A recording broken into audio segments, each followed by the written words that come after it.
Sir, taga saan kayo, sir? Cavite pa. Cavite yan sila, sir. Pangalan niyo, sir? Hill. Sir Hill. Nag-comment to si sir eh. Nakita ko dun nung isang araw. No, sir, no?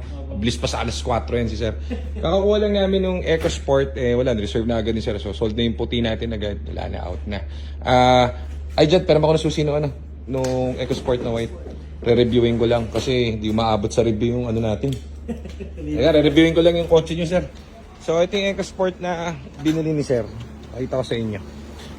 Ito guys, kakakuha lang to. Pero kasi dito, honest kami, hindi naman namin agad binibili yung unit. So, kita nyo yan si Sir Hill. May mga tao na gano'n, nag-aabang lang dun sa unit. So, nag-aabang lang siya na gusto niyang kulay. Tapos yan, ito yung unit niya. So, kung tutuusin, ito, umaandar naman. Okay na to. So, sa iba kasi, pwede niya yan agad ibenta. Alam niyo naman, gano'n naman talaga pag buy and sell. Pero, dito, we take care and, ang tawag dito, we take care dun sa unit, pati dun sa client. So, itong unit na to, dadaan pa to ng isang masusi at masigasig na stress test. Pero ang hatol dito, palit ng buong transmission. So, nakaset tayo dito for transmission pull down, palit ng buong clutch system at shift fork. Tapos, engine naman, i-refresh to, which is alam naman ni sir. So, may mga bumibili ng ganun sa amin na alam nila na due na for, ang tawag dito, replacement. So, makukuha niya yan, parang bago ulit. Parang ganun. So, waiting pa siya. Ang target niya is bago mag-18, bago mag-birthday niya. So, ang pull down nito isang araw lang naman. Ang matagal dito is yung testing after. Ang testing nito mga siguro 3 to 4 days, mga ganyan. Babiyahe ng malayo yan and everything. Titignan kung meron pa tayong nakikitang flaws dun sa unit. Kapag kunwaring kailangan palitan ng radiator, kailangan ng ganyan. PMS kasama na rin dyan and everything. So, ang init naman. So, yun yung nakuha niya. 2017 na trend, kakakuha lang natin. Sold na agad. So, yun nga lang, hindi niya pa pwede talagang iuwi dahil talagang tatrabahuin pa natin itong unit. So, kung titignan nyo kasi sa marketplace guys, ganyan din ang presyo sa marketplace kung magkano niya nakukuha to. So, parang ito 2017, parang 350 yata nabili. Nakuha ni sir. So, ay 370 pala. 2017 kasi, no? Tama, ganun. Bago lahat, gulong, bagong rehistro. Kita niyan, yung mga maliliit na detalye yan, bubuuin namin yan. So, eto, tumatakbo naman to. Kaso nga, tama yung loob. Fresh na fresh. I-detail pa yung loob. So, kompleto yan. Bibili ka na rin lang sa marketplace. Dito ka na bumili. Diba? Buo lahat ng ilaw. Tapos papatayin kung ano man. Naka-check engine to, auto sensor. So, palit lahat to. Transmission, engine, refresh, ECB kung kinakailangan. Kung mainit ang aircon. Malamig naman. So, titestingin pa to. So, may mga ganyang buyer tayo na nakasubaybay lang. Waiting sila dun sa kulay na gusto nila. Then, ayun nga, alam nila na ginagawa natin at ginagampanan ang pagiging car dealer. Kasi, aayusin muna natin to bago ibenta. Ayos siya, pero kailangan pa nating puliduhin. Diba? So, sold na agad kay sir. 2017, trend.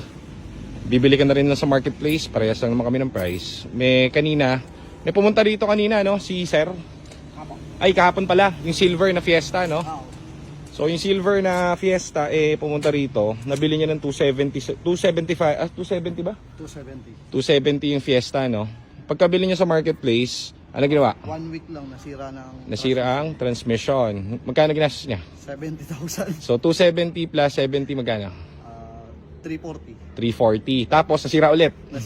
Gumastos siya ng 40,000. Para na siyang nakabili ng EcoSport sana. Dito, yung Fiesta namin na gano'n, na sky blue, mabibili mo yan dito ng 275k, palit ng transmission, refresh na engine, naka-PMS pa. Wala ka na intindihin. Papers, money back guaranteed. Kung gusto mo, may warranty pa. Kapag hindi ka satisfied ng one, sige, balik mo sa amin. Gano'n kami katindi rito. So, kung bibili ka na rin lang sa marketplace, gawin nyo kaming option. Di ba? So, si Sir, yung nakabili ng Fiesta na nabili sa labas, dahil nakilala naman namin siya, kami na magme-maintain ng unit niya kahit di galing sa atin. Pero sayang, di ba? Sayang kasi, ang kasabay niya pala doon, yung Fiesta na galing sa atin. Yung black. Yung kulay black na 2012, no? Yung kulay black na kasabay niya nagpaparepair dito, wala pang nasira doon na kahit ano. Nabili niya lang sa atin yung 220. 220. Wala pang nasira na kahit isang pyesa. Maarte lang yung may-ari, maselan sa kotse kasi gusto niya, radiator, mas malamig. Yun ang pinikaiba. So kung bibili kayo sa labas, Hindi ko naman sinisiraan yung mga nagbebenta sa labas. Marami rin naman maayos doon. Pero kung hindi kayo mabusisi, baka mapamahal lang kayo lalo. So dito na kayo bumili doon sa... Kasi syempre pag nagbenta ka ng ganitong unit, ba't mo siya ibebenta sa market? Syempre may something yan o may nararamdaman ka. So kami ang bibili niyan, i-refresh namin, kabisado namin yung mga parts, kabisado namin yung pyesa, kabisado namin kung paano gawin. So pag binili nyo sa amin yan, na same price naman sa marketplace, edi all goods. Wala ka nang poproblemahin. Problemahin mo na lang kung saan ka pupunta. So ito naman kay Ma'am Ann, nire-release natin. Final check-up kami. Ano ginawa? Palit Radiator. Palit kami ng bagong radiator kay Ma'am Ann para sure ball. Tapos alternator, nagpalit din kami dahil mababa ang voltahe. Tapos tinanggal ko to, itong dumi. Yan. O, Ma'am Ann. Tapos mamaya ipa-final buffing na to kasi mamaya i-release. Pero test drive and everything, all goods sa itong unit ni Ma'am. Minake sure namin, matagal yung leeway namin dito. And ngayon, wala nang tumutunog-tunog dito. Hindi kami satisfied dun sa tumutunog kaya humingi kami kay Ma'am Ann ng ano, yan o. May susi ka na to, Sep? Sa loob. O, dati may tumutunog dito sa steering. Pinagawa dito yung ano, Sep? Steering ano? Oh, steering. Power steering saka? Column. Ano ginawa? Column. Palit lahat.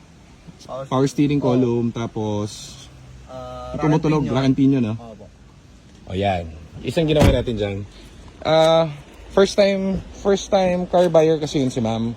Ngayon, kung yung mga maliliit na detalye na ganun, hahayaan mo sa kanya. Pag yan pinagawa niyo sa iba, o inano niyo sa iba, in-inquire niyo sa iba, baka sayang lang yung natipid niya. Baka hindi siya makatipid at baka magkano yung e-coat sa kanya. So kami na rin ang lahat umaayos nun. So every little bit ng unit ng mga EcoSport, pinaghihirapan natin yan at inaayos. Para wala nang poproblemahin yung buyer. Okay, so ayan, bilis ko magsalita kasi kulang ang ating oras dito sa ating video. Ayan, soldering white natin. Itong black edition, mas maganda, puntahan nyo na lang dito. Kung interested kayo rito, 2017 Titanium X Black Edition, available pa yan. Meron pa kami ibang EcoSport dito. Ayun, di sa amin yung tanggal ng headlight. Kay Ma'am, tinatiming pa namin yan. Nagpagawa lang. So ito sa atin, yung pula i-release today, nagpa-repair lang. Sa atin yung blue. Sa atin yung blue.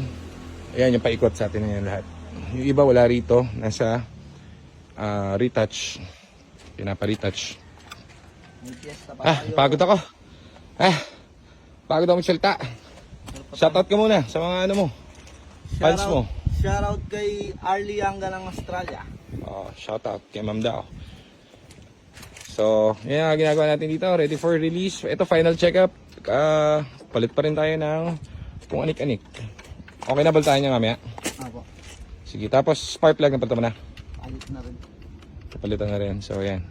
Wala siyang intindihin. Mababiyahin niya na parang katulad sa mga bumili sa atin kung saan lupalot ng Pilipinas. Saka syempre, yung support natin, yung customer sales natin support, hindi mawawala yan. Tawag lang kayo. Pag may problem kayo, daan nyo rito. No problem. Okay? So, thank you guys. Salamat. Makabenta naman tayo ngayon, linggo, ng isang unit.